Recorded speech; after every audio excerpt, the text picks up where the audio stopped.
Evening. It's been a fantastic day, and I'm very glad that indeed you are fantastic viewers are logged in onto NTV. I'm Karagaba Baldwins, coming to you once again to give you such a sensational and sublime talk show. We are going to discuss something very quintessential to this nation. That is the issue of counterfeiting and the fraudulent fabrication of products that actually are genuine. So let me just bring you into context of this particular discussion. Then I'm going to introduce you to my gallant panel that is going to help us understand this topic. So in accordance with the 2010 Anti-Counterfeiting Goods Bill, counterfeiting means without the authority of the owner of a copyright or trademark in Uganda in respect of protected goods. One, the manufacturing, producing, packaging, repackaging, labeling, or making of any goods by which those protected goods are imitated in such manner and to such a degree that those other goods are identical to protected goods. Secondly, the manufacturing, producing, or making of the subject matter of that intellectual property so that the other goods are likely to be confused with or to be taken as being the protected goods of the owner of any goods manufactured, produced or made under his or her license. Then thirdly, the manufacturing, producing or making of copies in violation of the author's rights or related rights. In the case of medicines, it includes the deliberate and fraudulent mislabeling of medicines with respect to identity or source, whether or not such products have correct ingredients, wrong ingredients, have sufficient active ingredients, or have fake packaging. The Cabinet of Uganda approved the Anti-Counterfeit Bill in 2010 and forwarded and tabled it for debate. But since then, it has not been enacted into law. One of the most affected sections of our Ugandan society by the severe counterfeiting fraudulence are the farmers and the agro-inputs business industrial sector. Counterfeiting of agro-inputs in Uganda is an extremely rampant problem to farmers around the country. These fake products are harmful to the health of users, animals, crops, and the environment. They have destroyed gardens, making the soil pest resistant. They are very costly and lead to loss of crops, hence food shortage. Joining me right now to discuss the perturbing quandary of this problem are three prominent persons from Uganda National Bureau of Standards, United States Agency for International Development, USAID, and Baldwins Uganda Limited. And I turn to my panelists, just as I've introduced. Right on my extreme left, I have a great gentleman coming from the Uganda National Bureau of Standards, and he's the manager certification. This is Mr. Imalingat Martin. Good evening, viewers. Thank you. Is it the proper pronunciation, Imalingat? Yes. Okay. Any meaning in context can help us understand what we'll discuss the meaning later on. Oh, okay. Fantastic. All right. Then in the middle, I have here a lady called Rita Leka Ojok. She is the USAID Agri Inputs Chief of Party. Now, very two kind of interesting elements here. First of all, Chief of Party, and then Ojok. You're truly called Ojok?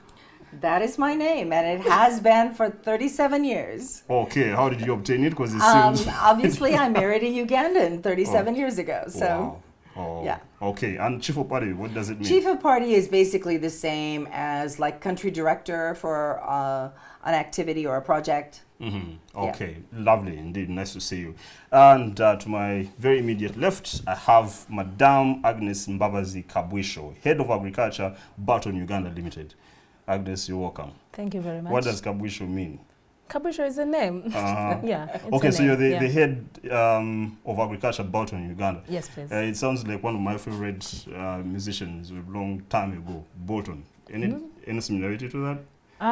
Is it Bolton or Bolton? It is Bolton. Okay. And let me make this clear. Bolton is the original brand name. Yes. Bolton is not there anymore. Oh, all right. Just to make sure that I set the record clear, I've been told you're a farmer. Yes, I'm a farmer. So yes. you rear goats? No. Oh, okay. I do some goats, yes, but yes. I do farming, crop farming. Okay, yeah. Great. It's actually my passion. Thank you for helping clear the air for my viewers. All right, let me go straight to Martin. Martin, you're the UNBS certification manager.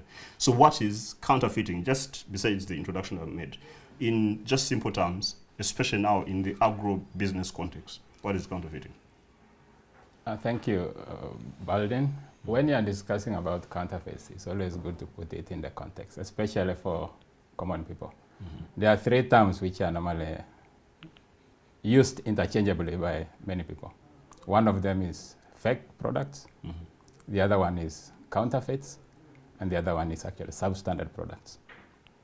A fake product is actually, it means it's not the real thing. For example, you want a certain variety of seeds, but somebody gives you another variety. So it's not the real thing. You want that product, Roundup, but inside is water. It's not a real thing, so it will not help you. So if you put it in your garden, or if you're using it, if it's a fertilizer, if it's something for killing weeds, if it's something for killing pests, so you are not getting any help at all. The second one is a substandard product. That's a product that doesn't meet the requirements. Especially when we are talking in terms of agriculture, probably the ingredient which is supposed to be effective in terms of bring out the effect of the chemical, either to kill weeds or to kill pesticides or whatever, is not actually probably in adequate amounts, or it's not actually pure as supposed to be. So such a product is actually substandard. So what it means is that the person needs just to improve in order to be able to what? To make it good. And the other term, of course, that we're discussing now is a counterfeit product. That is where you pass on a product with somebody's trademark as that person's product, and yet you actually don't have authority to use that trademark. For example, if I have, let's use that Roundup, which is before us. It's a product that's manufactured by a certain company. Their trademark, their name, they use it as their trademark. Now you get your own product and label it as actually Roundup. Yes. The same name, same details and everything. And then you pass it on as if it's being manufactured by the other guy, and yet actually you're the one producing it and actually using the other person's trademark to be able to sell that product. And this is very common in agriculture, because once the market is created for a certain product, if it's, say, a fertilizer, people sell it, they see it's moving, then some unscrupulous traders then come in. They bring in fake products, put them, label them as if it's the same product, and pass it on to unsuspecting farmers. And of course, if you don't have now a legal framework that defines what actually counterfeit is in real terms, then you come up with another hybrid of counterfeit, which what we call the look-alike. And in the look-alike now is even a more confused scenario. That's where you have maybe Roundup, maybe they can remove just one letter and put another letter inside there. So if you are not keen, you'll not actually be able to see it, that this is actually a different product. And that's exactly what actually happens. So even just the slight interchange. Exactly, the colors will be the same, everything will be the same, most of it will be the same. So to unsuspecting consumer will just look at that and say, okay, that's the usual product, bring it for me. Okay. And yet it's actually what? A different product. All right, so there's a substandard product, exactly. There's a faked up product, then there's a diluted product. Exactly. Okay. And unfortunately in agriculture, when you have a counterfeit, it's quite often possible that it's fake inside also. Okay, good. At this stage, the conceptualization is properly defined in the meantime. So Rita, who does product counterfeiting affect? Well, counterfeiting really affects everybody. And except the person who is doing the counterfeiting. Well, even them, because they have to eat food, okay? And so when someone sells something that is not really an effective solution to a farmer, that farmer has already invested time, money, effort, land in growing their crop, and then they apply a product that is not the right thing, and it doesn't work the way it's supposed to work. So that means that either the pests aren't killed, or the seed doesn't germinate, or the disease continues to progress, the harvest is affected, and then we aren't getting the kind of productivity that we should be, given what wonderful climate Uganda has. In addition, it hurts the companies, the genuine companies that really want to sell a right solution for the farmer. So companies like Baldwins that are importing genuine products, maybe there's as much fake product out there as there is genuine product. That destroys the reputation of the legitimate company, and they lose money. They spend all the money and investment in training farmers, in advertising and marketing, in distributing genuine products. And all that investment is being hijacked by the counterfeiters who are benefiting from the investment in promotion and farmer education. And then just the consumer is also endangered. You have no idea what is in a fake product. Whether it's something that's been banned globally and they're trying to get rid of it by dumping it in Uganda, whether it is something useless, like just mixing it with water, whether there's even a volatile potential reaction between combining whatever they pour in with the genuine product, you have no idea. And that puts the farmer at risk and the consumers of the food that is grown with who knows what. All right. Good. So the farmer is affected, the consumer is affected, and the person who produces the product, original product, is affected. And you're saying the counterfeiter is also affected. Well, the counterfeiter is also a consumer. Okay, great. Agnes, so who is counterfeiting? Because I just need to make sure that all these particular concerns are made straight out. So who is counterfeiting? You're representing Baldwin, okay? Get to me the information and the facts that you've got on ground. Who is counterfeiting? Okay, thank you very much. Just a little bit maybe to highlight on what Rita just mentioned. Counterfeit is an issue that is becoming so problematic, especially to the consumer. For me, I look at the consumer more because I am the consumer, you are the consumer, and everybody's in the consumer. And more particularly here is the farmer. Yes, Okay. It's the consumer because the farmer is a consumer, you are a consumer, everybody, even the regulator is a consumer. So ultimately, we are all affected. Now, the people, there are a number of people that are in the racket of counterfeiting. Martin made it very clear that there are different forms of counterfeit. One of them being the real faking of the product. You bring Roundup that is genuine, you get half of the bottle, add in some solution, and then put it on the market. And now these are guys who are mainly into the trade business. And these guys come with an idea of getting more money from the quantity that they have. So usually these are dealers that know where the consumer is or the end user. Yep. So they come up with all sorts of material. Some of them use so many funny chemicals that they mix. Some of them use cooking oil, like in the case of Roundup. Some of them use any different oil and then come up with the You're talking about Roundup. quantity. What is Roundup particularly? Roundup particularly is glyphosate. Glyphosate is the active ingredient. But the issue about Roundup, it is the original product of glyphosate. This is the first glyphosate that ever came on the market. Roundup has been faked. Actually, on the market right now, 90% of the Roundup is all fake or counterfeit.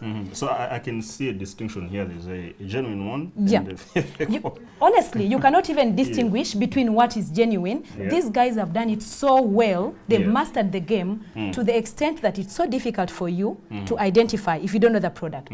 If you look at both of these two bottles, Yeah. this is the fake product or counterfeit. Yep. And this is the original Roundup. Okay. Now, to me, who is the genuine importer, I can distinguish because on the genuine one, I have this tag over here. Okay. So this tag is a new innovation that we did in partnership with the... Yeah, let me ask the camera to zoom in into that particular tag on the... Okay. Actually, the difference... So this tag is what is identifying this Roundup as genuine. Yes. Now, these guys who are doing the fake have gone ahead to even put a seal.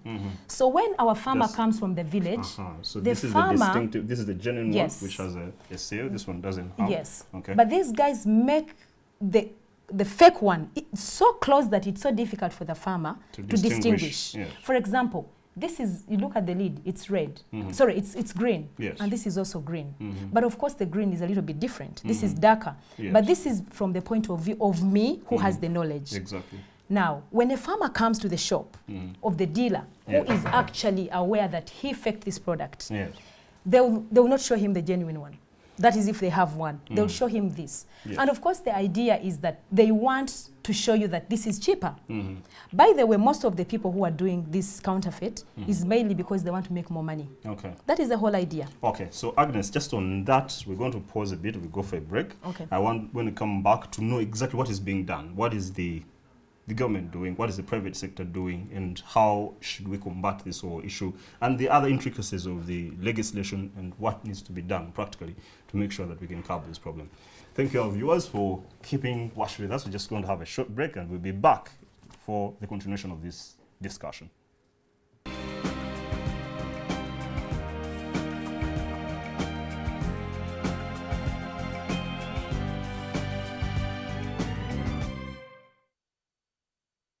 You can now become an exclusive MTV reporter on the go.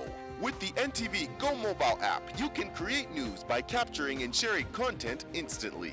Simply download the NTV Go app on Google Play Store. Go to the N Reporter feature and start reporting as the news happens. We will air your story on a special TV program. NTV Go also allows you to watch news, instant live updates, and follow your favorite show from the comfort of your home, taxi, or your favorite kafunda.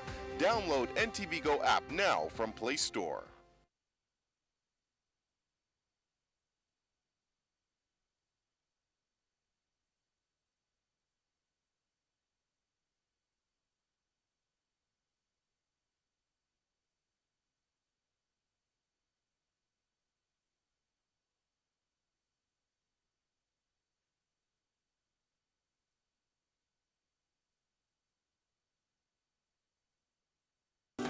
Tomorrow Night, brought to you by Partners with the Uganda Cranes.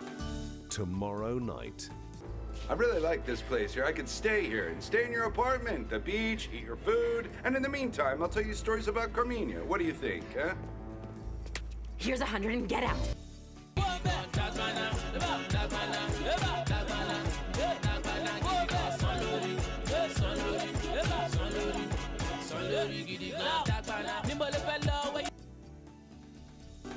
Tomorrow Night.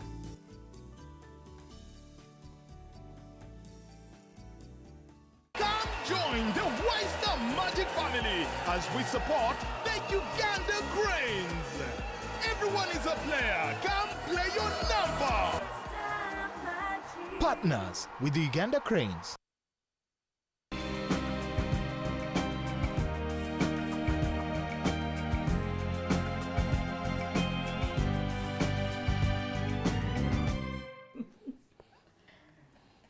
Thank you, our great viewers, for keeping us your number one station, NTV. I'm Karagaba Baldwins, and we're discussing the fraudulent practice of fabricating products, killing and kicking out genuine products producers or companies, and instead having people who are just doing that fabrication flourishing. So we are trying to know how do we combat this problem and how do we identify the problem and make sure that we evade the repercussions. So Agnes, just as before I switch back to Martin, just help me out again to know clearly, how does a person make sure that when they go to the market, they do not get hoodwinked to take the fake product?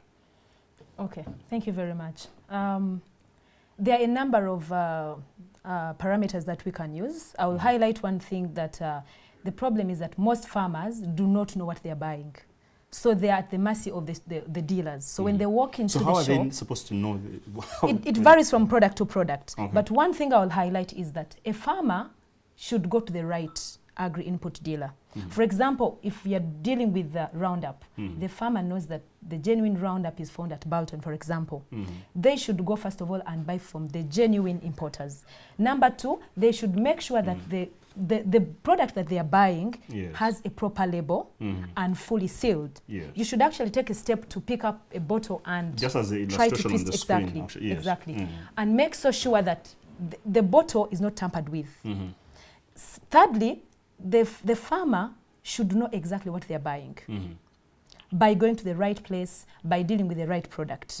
But it is so difficult because most farmers are buying from dealers that also don't have knowledge. But the most scaring bit of it is that even the farmer today knows that they're buying fake, but they go ahead to buy fake because it is cheap. Exactly, and I'll come back to that. All right, thank you. So the farmer must know one thing. Much as you want to buy something cheap, in the end, you're buying it more expensive. Okay, good. The farmer is listening. So Martin, What is the government doing? You're representing UNBS. There's been a real serious hustle to make sure that we bring into legislation the anti-counterfeiting law. The bill has been tabled, but nothing has been done. And you had, in that particular bill, you had been given the responsibility to make sure that you are the monitors and supervisors of the market to ensure that actually counterfeiting is not done. So, what is government really doing? What is UNBS doing, even besides the enactment of this law? I think, first of all, government has already done quite a lot in terms of streamlining agricultural chemicals and really trying to protect farmers to make sure that farmers actually get the right chemicals. The thing that has been done is that you know, we have the Agricultural Chemicals Board with the whole law that empowers them to register all agricultural input importers to this country. The board is under what jurisdiction? Under Ministry of Agriculture. Okay. So, in that respect, you would expect that actually all importers of agricultural chemicals to this country are actually registered. You can't import anything unless you're registered. So it's really a question of now. It's now a question of. Is that the true status of the products on the market? Yes, I want to think so. And of course, if Minister of Agriculture was represented here, maybe they would give us the right information. But that is the framework that's in place. And I know that there is an Agricultural Chemicals Board. I know that they monitor all these chemicals. They are supposed even to monitor them in the market. Two, we have an arrangement with the Minister of Agriculture as UNBS through the PIVOC program, where we actually do pre-export verification of all fertilizers to this country. And we have been doing that. And we only do that for those who are, first of all, you must get permission to import from agriculture. And then once you have a consignment, it goes through pre-export verification. Before you come in with a certificate of conformity. If you don't have it, then we subject you to other testing, sampling and testing until we are sure that actually the products comply with standards. And then, of course, we have the standards in place that actually set up a framework for really monitoring the quality of these products. In addition to that, I think government is now moving forward in a positive direction, especially in putting in place an anti-counterfeit law. Because, you know, that law helps us now. That law will help us to give us a more comprehensive definition of what a counterfeit really is. As I said, they are look-alike. They are all kind of stuff which confuse people in the market. Once we have that agreed, legally binding definition, then it becomes easier to be able to enforce issues of anti-counterfeit. Because now you can go to the market and say, yes, you're actually violating the law. Currently, in this context, we're just talking about the trademark. But you see, the trademark goes with many other things. The colors, the what have you. So, because those are really the things that a buyer looks at and says, that is it, that's what I want to do. And of course, the other law also, which is now coming in place, which was being discussed actually today, is actually the what? The Consumer Protection Bill. You know, that is one of the other biggest challenges, that once you're a consumer, you buy a product that's wrong, the kind of mechanism for replace is a little bit very difficult. Actually, very tricky. Yeah, and so, you know, there's a plethora of laws, because there's also the Copyright Act 2006, okay? It's in place, it's supposed to be enforced, then it's like a replication of so many different things. I can get you on that particular angle, but let me first rest for that case. Rita, there is an argument that if I'm doing counterfeit, I'm making an economic contribution. I'm employing myself, the other people who I'm bringing on board, and it's a real economic contributor in just general terms. So why would you wish to criminalize or make it appear bedevil the people who are doing that? If they were bringing actual products, promoting their products, standing behind their products, nobody would argue. As long as they got the clearance from Ministry of Agriculture that this is a product that's allowed, that's safe for the environment and for humans, they would be allowed. But they're not bringing genuine products. It's purely fraud.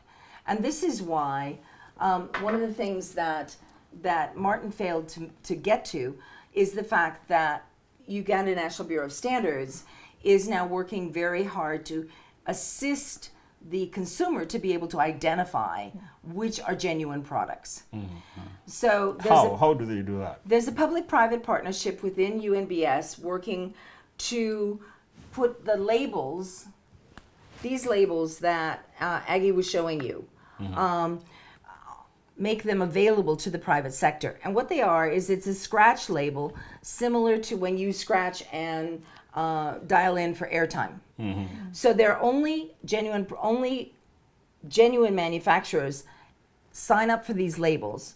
You scratch, you get a number underneath, you send it in, you text it in according to the instructions, and you get back a message that says, this is genuine Roundup. It's coming from Baldwins. It's lot such and such, and it will expire on a certain date. Then the farmer can buy with confidence, knowing that this one is the real product, not the one that's a lookalike. But do you think the farmer or the person who is the buyer is going to take that rigor to make sure that they scratch and then they take into... Because for instance, I'm buying 100 bottles, because I'm just showing you how infeasible or perhaps feeble this particular solution is. That if you're proposing that is just making sure that you have that seal over, that it will solve the problem. Somebody else can actually put the same kind of seal fabrication in. No, they can't, because the seals,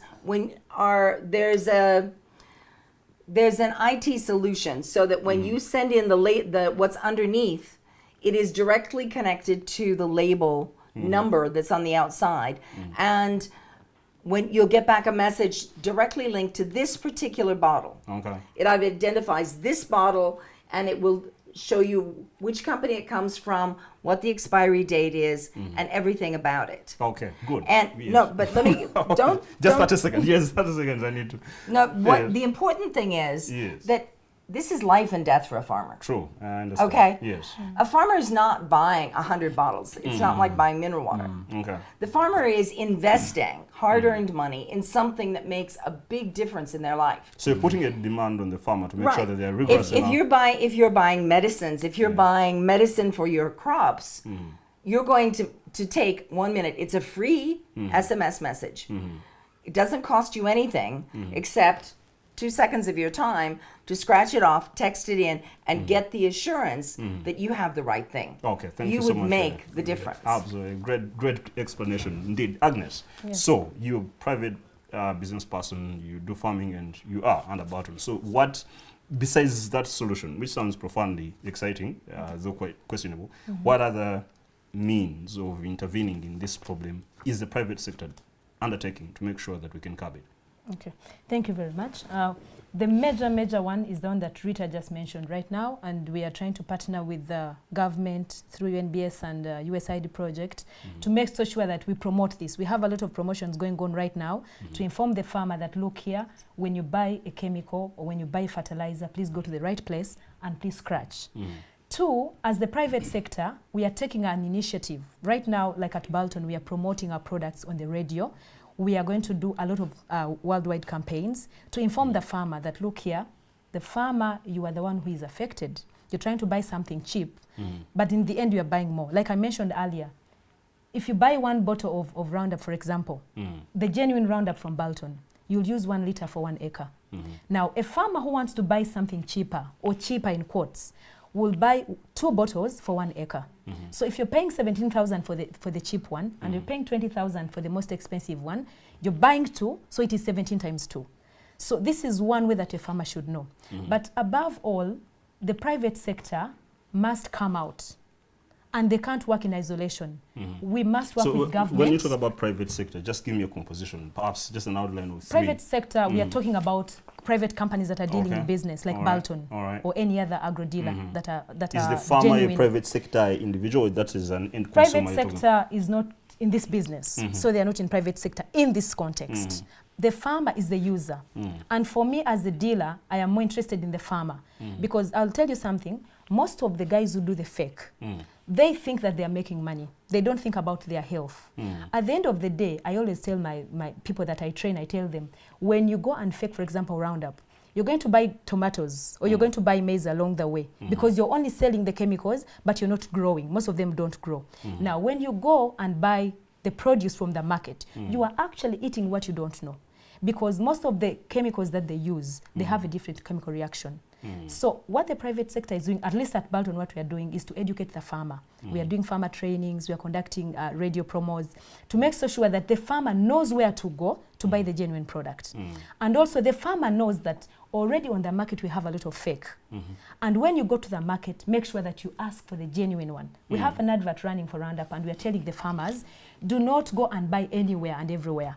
Come to Baldwin and buy the right product, or go to our distributor and buy the genuine product. And then if you do not know what to buy, please call us and we tell you what exactly to buy. Okay, Agnes, just one slight question, just in a minute. Why don't you, if you find out somebody, okay, let me first ask, have you found out anybody in real evidential, like, setup that this person is counterfeiting, they're fabricating our product? Oh, yes, okay, we have. So why don't you co-opt them? Because these people are also trying to find a way to make money. Why don't you co-opt them into your system and make them perhaps distributors and somehow just re-engineer their thinking? It's very interesting. These guys that are doing the fake or the counterfeit, they exactly know where to get the product. As a matter of fact, they come to us and buy, say, 10 boxes. The issue is they are trying to make quicker money, I should say. They are making quicker money from the little that they have. Most of them do exactly what they do because they know it. Someone buys 10 boxes. If you go to those shops that do fake, you'll find on one shelf they have the genuine 20 boxes, and then behind they have the fake 100 boxes. So when you try to incorporate them, it is not so easy because they want to make cheaper or quicker gains. Yeah. So they are coming, they have the genuine bit of it that they show to the environment, to the ministry, to the people that come in to inspection like UNBS, but behind they have the fake. And something that will shock you, even the dealers like from up country, they come and actually make an order. They call these guys before and say, I'm coming, I want 100 boxes of Roundup. And the guy says, you want the genuine one or the fake one? And the farmer says, my people in Chibale, for example, want the cheaper one because they don't have the money. Sure. So the guy will manufacture, in quotes, the cheaper one for Chibale, and then we'll have the genuine from Bolton on the shelf. Yes. So yes, we can try to talk them into doing business, but then because their mindset is different, their mindset is how to make more money than what we actually make. They actually make more money than us. Okay, good. Really quite just on the positive. Now, Martin, this is where the conundrum comes in, okay? You're talking to a farmer to adopt this particular product and it's quite expensive in their own perspective. Then secondly, there is the general internationalist economic, paradigm that China has actually flourished on the premise of industrial fabrication and counterfeiting of so many things around the world. You just tell a Chinese, I want this product, tells you for how much, and goes and makes it. And the economy has flourished. So why would we have a condemnation to people who are actually doing this practice? Just in 2 minutes. I mean, first of all, I don't know whether you'd allow me to expound a little bit again on this scratch. Yes, as long as you don't elude this ETAG connects you to a whole database of information related to this product. Yes. And we have given a consumer a very quick interface to send a message with your phone and get back the information that whether this is genuine or not. The rest is for the regulator, like us, as UNBS. Then once we get that feedback, we can be able to check whether this product is genuine. Don't you think there's political capital and protection of actual people who are counterfeiting? When it comes to issue of counterfeiting, you have people who are purely criminals. They go. But you can't call them criminal when you don't have no I will tell you an example. I'll tell you an example. I went, one time somebody called us to Nkrumah Road, and we found a gentleman with empty containers, properly labeled, and putting there something that was totally different. Actually, just white powder. It doesn't even have any active ingredients. And packing it and sending it to the villages for people to use as fertilizer. So if you are dealing with such a person, really, that's not something that you want to promote. But of course, the issue of China is a different matter. We would really support anybody who genuinely wants to produce a product and put it in the market and stand with that product and say, this is my product, this is what I can do. Otherwise, I don't think that China, you say, has flourished. And maybe China has taken advantage for the fact that probably we do not have Baldwins. Let me highlight one thing on the fake. Most of these chemicals are actually manufactured here. For me, if someone was making it in China, it's even a better deal. Because in China, because we have PIVOC, at least someone would be a little bit cautious to bring in zero active ingredients. Like you have just paint with no active ingredient. But the mini factories are down here in our shops. These guys manufacture it here locally. They buy, like I said, 10 boxes, and then they duplicate and add in more water. Okay. So the issue of China here doesn't, the counterfeit that we have in Uganda, unlike other parts of the world, is a locally made affair. Okay. So that's why we need a local affair to be addressed locally by us, the private sector, in partnership with the other partners and government as well. All right, excuse me. So I'm coming back. I'm going to have a short break. Rita, you tell us how the public can support in the fight against this particular problem. Okay. Thank you, our viewers, for keeping with us. Just a short break and we'll be back. And please call in. We'll have a number just down here on our screen for you to give us feedback on this discussion, your question or concern. And let's enjoy this show in the last segment to come. Thank you.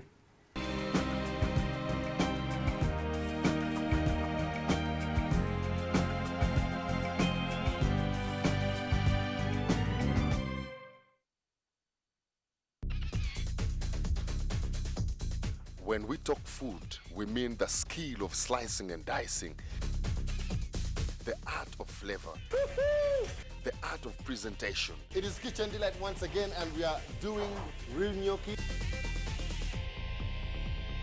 We're going to be making something very interesting, chicken dim sum and some shredded beef. The art of cooking is more than just culinary goodness. It is an experience and an expression.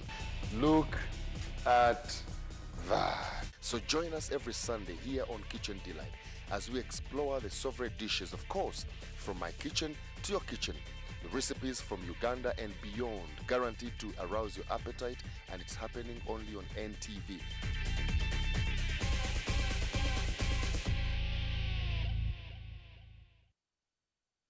On the next episode, brought to you by... This Wednesday at 8 p.m. on NTV. Revved Up, Uganda's premier motoring show, is back once again with an all-new and exciting episode.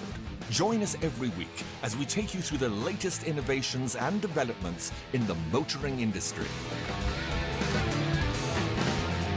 All this and more on Revved Up.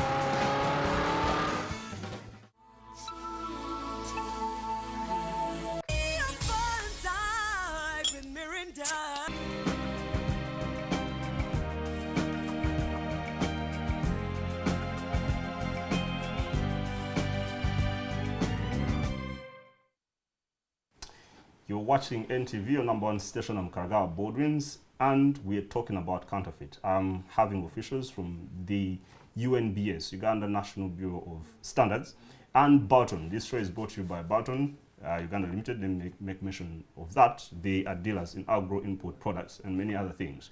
So, Rita, how, just coming to the issue of making sure that we have a common combat against this particular predicament, how does the public help out? Well, this whole effort is really a joint collaborative effort between government, UNBS, the private sector, and then the development partners like USAID. So USAID Feed the Future Egg Inputs Activity, which is where I head up, is working in a multi-dimensional approach to tackle this problem. First of all, we're doing the National Education Campaign. I don't know if you can see this, on behalf of all of the manufacturers who are using the e-tag, the e-verification labels. It's called CACASA, and we're running the National Education Campaign to inform all of the public about how they can use these labels to guarantee that they're getting genuine products. We're also collaborating very closely with the National Farmers Federation. The National Farmers Federation is running education campaigns for the farmers to be able to understand the importance of buying from genuine suppliers, getting a genuine receipt, and making sure that they follow the instructions on the package, as well as buying genuine products. Can you put up the, I think it was shortly put up. Okay. So that we can zoom I don't know if they can zoom in on Yeah, it. don't worry, just keep holding it. And then lastly, we're working with the district local governments. Many of the district local governments are interested in ensuring that they have local bylaws, which will empower the public to be able to complain to their local government about any counterfeit or fraudulent products that are affecting our agricultural productivity. Anything to do with whistleblowing, like the public, because I'm talking about now the common person who is relating with the people who are doing the counterfeiting engagement. Yes, UNBS has a toll-free number that farmers can call into. So in addition to reporting to their district agricultural officer, they can call into the toll-free number, 1-800-133-133. Is that correct, Martin? 0800 133 133. Yeah.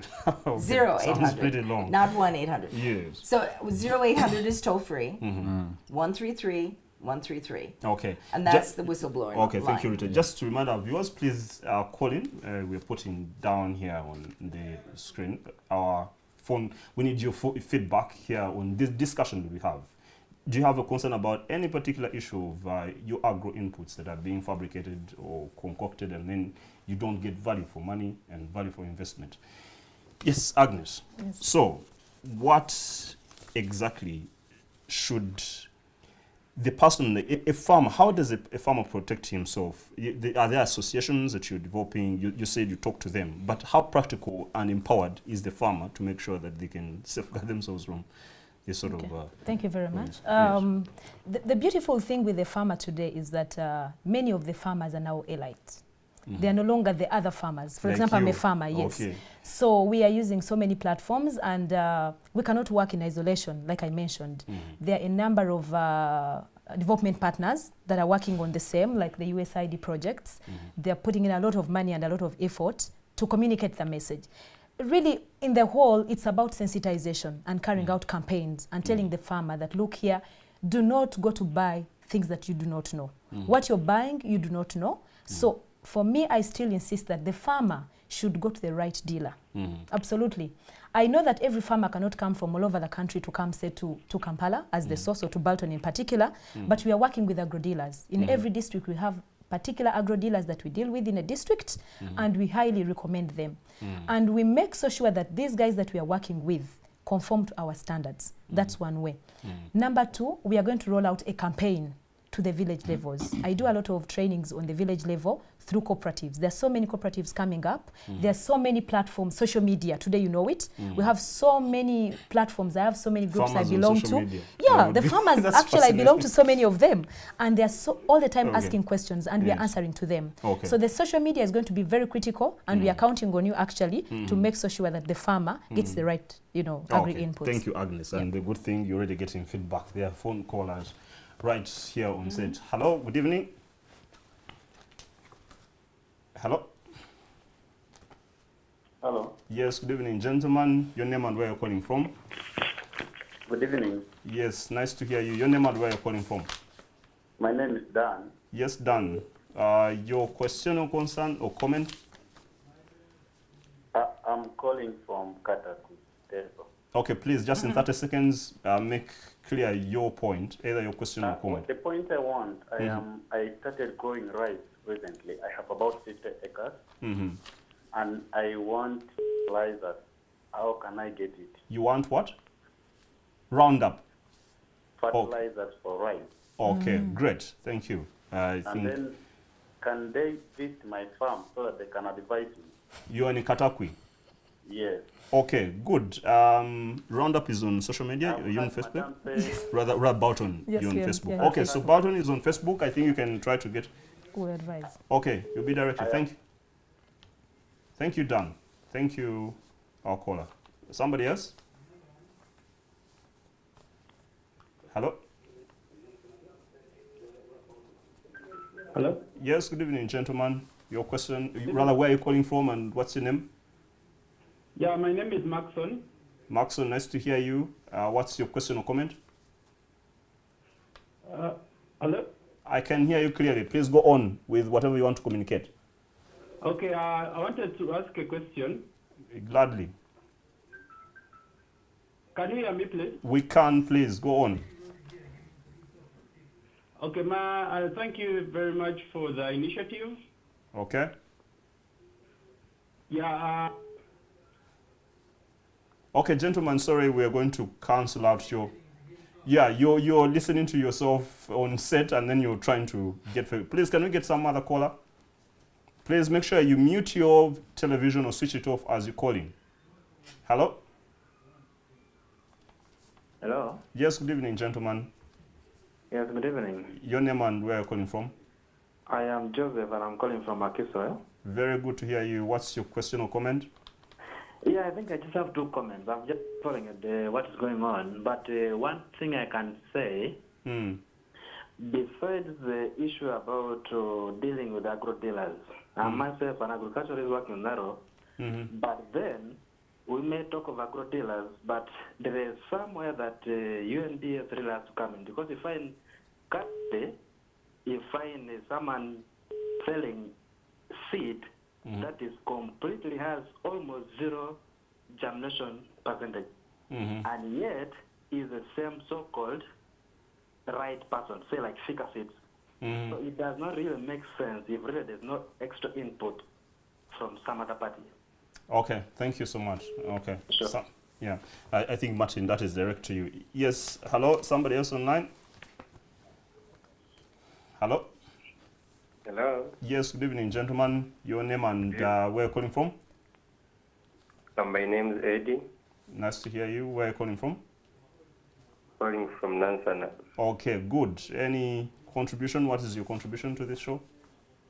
Well, I am very glad to hear those people. Thank you. Because they are trying to teach our society and to give a good idea for our farmers. Well, I would like to talk to the issue of helping our community. Example, we have our people who came from South Sudan. Yeah. Now we are trying to get some idea, some help, how they can be helped here in Uganda, because they were looted in South Sudan. They left each and everything in South Sudan. So we are appealing to those people if they can see how they can help our people, because now they are on 0 point. Okay, great. Rita, you handle that question, yeah? Yeah, thank you so much. That's a good question. 2 more callers. Hello? Hello?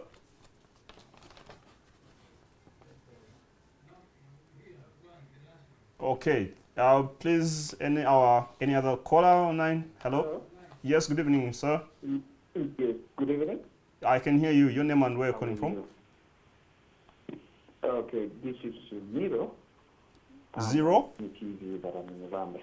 Okay, calling from... Miro, I'm a Ugandan, but I'm in Uganda. Okay. Okay, yes. Now, on the issue of counterfeit, really, I'm a farmer. You're being affected. Can't the authorities come in and do an operation where we can get all these counterfeit off the market, and then after that we can maybe give really strong sentences to these people whoever has, this is affecting our market. Yeah, true. Absolutely. That's what we're discussing, enforceability and making sure that we have a law. Thank you so much for your cause. So, let me address the question and see. Absolutely. Let me first start with Martin. Martin, now still the whole concern by the public is that, UNBS or perhaps the authorities are supposed to enforce the curbing down of counterfeitism. Actually, even they overlook certain other so-called genuine companies that are selling also things which seem to be counterfeit and they're not genuine themselves. Then secondly, how do you enforce this law in case you're given the mandate, which I'm seeing it had been revised, I think, in 2015, the bill, that the police, actually the powers should be now shifted from UNBS to the police. What is the way forward about that? Making sure that you curb down all this. What is your expectation of when the law will come in place? If we remain focused on the agriculture sector, agriculture, if we are going to address completely the problems of agriculture, we have addressed them as a system. Look at agriculture as a system. And the unfortunate part is that agriculture is a living system. It's not it has natural intelligence, not the artificial intelligence that you have in machines. That means the knowledge management system must be really good for any country to make progress in terms of improving agriculture.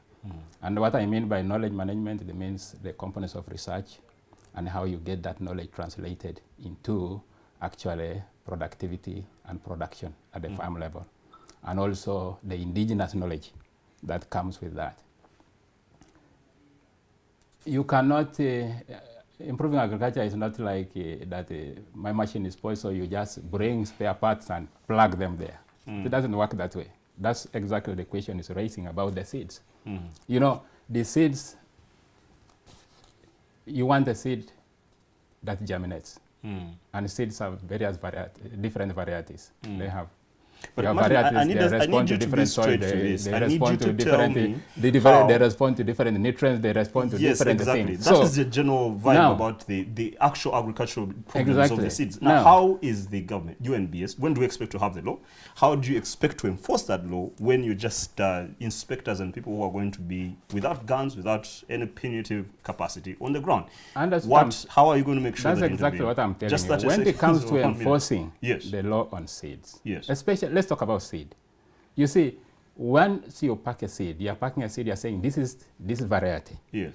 It will have maybe 80% germination rate. It will give you this yield. This is the productivity and the production. So that is something that you don't just go to the lab and say, let me test the seed, count the seeds, and maybe put it in water, it germinates. Yes. That is something that must be certified right from the farm where those seeds are actually being bred. Okay. Any prospect of us it means that a counterfeit law, you see, an anti-counterfeit it means law. that for us to resolve the issue of the seeds, we must strengthen our research institutions and the seed certification center that we actually had here in Kawanda.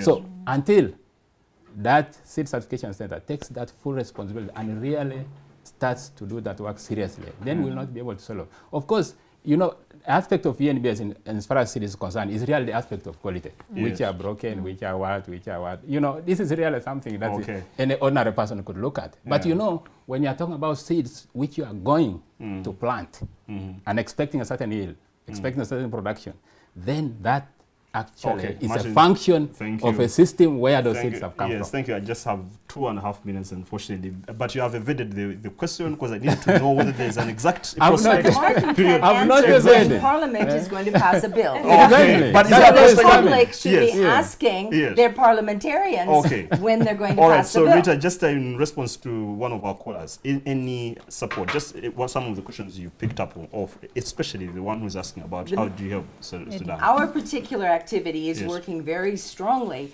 with the seed companies to help the seed companies develop their internal inspection mechanisms and to link quality seed companies with the e-tag verification so that they can protect their brands. Because seeds are faked just like chemicals. Somebody goes out, buys a bag for fika or Naseko. They go to the market, they buy beans, they put it in the bag, stitch it up, and they sell it as seed. It's fraud. And then the companies that have genuine products are the ones that get blamed when the seeds don't germinate. But also, the government has not been strong and strict on enforcing certification and inspection at every stage as needed. So we're working with private sector solutions to make sure we can offer quality seed to the farmers and guarantee that it comes from this company and that it meets COMESA, not just Uganda standards, but COMESA standards. Okay, thank you so much, Rita. Just last word from Agnes. So how do you help a farmer who has a rice field and wants to be helped and some other concerns, especially how do you distinguish yourself as a company that you're really genuine, that there is no any adulteration of in your own trade originating from you as a fake product, just as a roundup? Okay, well, we'll take the case in point of Dan from Katakwi, who was asking where to get genuine fertilizer for rice.